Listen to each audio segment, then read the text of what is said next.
The 2026 World Cup draw just exposed which teams are set up to fail. Not because of which group they got, but because of how their fans reacted. I'm not just going to show you a pattern that's predicted multiple World Cup collapses in the past. I'm also going to show you why the World Cup draw doesn't matter. Starting with 2026, we're already writing the story without a ball being kicked. It's like clockwork every 4 years. We stare at letters on a screen and act like it's destiny. As soon as the 2026 groups were announced, England fans were instantly divided. Half for building route to the final threads, and the other half time travel back to 2018. All of this from a graphic. No injuries, no squad changes, no form, just names in boxes. But here's the thing, the World Cup draw doesn't matter. The group of death, it's just a coping mechanism for teams that are already broken. And it's already exposing which countries are going to spend the next 4 years lying to themselves.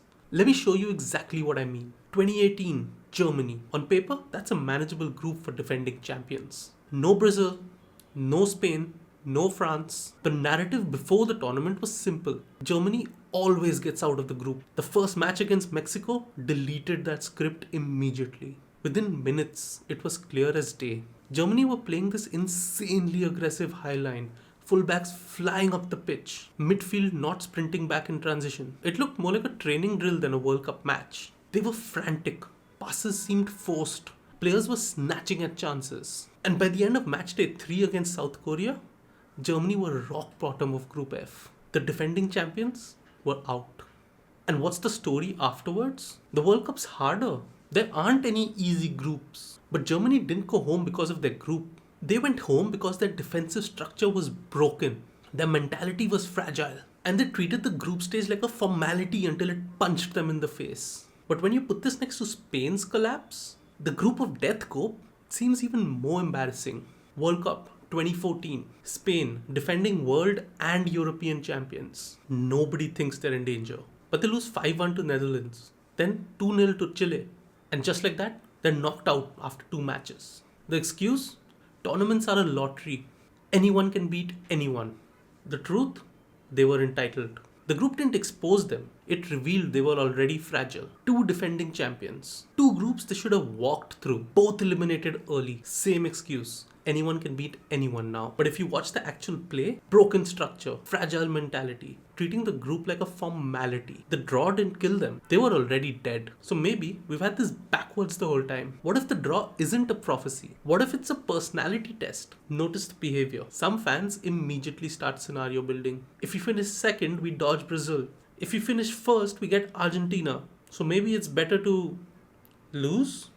And while that's happening, the actual effort needed to win a tournament gets way less airtime.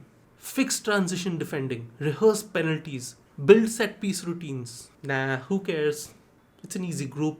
This question really needs to change. It's not who has the easiest group.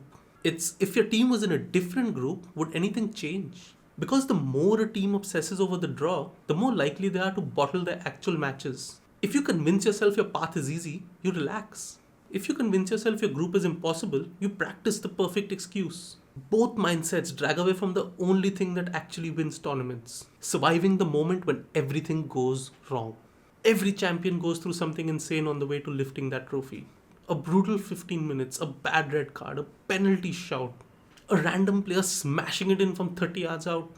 No draw can protect you from that. No group of death can guarantee it. And if you're sitting here thinking your team's draw matters more than their mentality, you've already lost. So here's what I want you to do.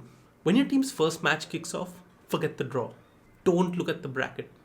Don't think about the path to the final. Watch for one thing, how they react if something goes wrong. If they concede in the first 10 minutes, if the ref gives a soft penalty against them, if they dominate possession but can't break down a low block, that's the only thing that matters. Germany didn't go home early in 2018 because they were unlucky with the draw. Spain didn't implode in 2014 because they drew the Netherlands. Right now, English fans are building their route to the final threads. Portuguese fans are celebrating an easy group. Argentina fans are already planning the parade. When June comes, watch what happens to the teams who thought the draw would save them. Because it never mattered. It was always about who could survive when everything went wrong. And if your team's fans are more worried about the bracket than the basics, they're already done.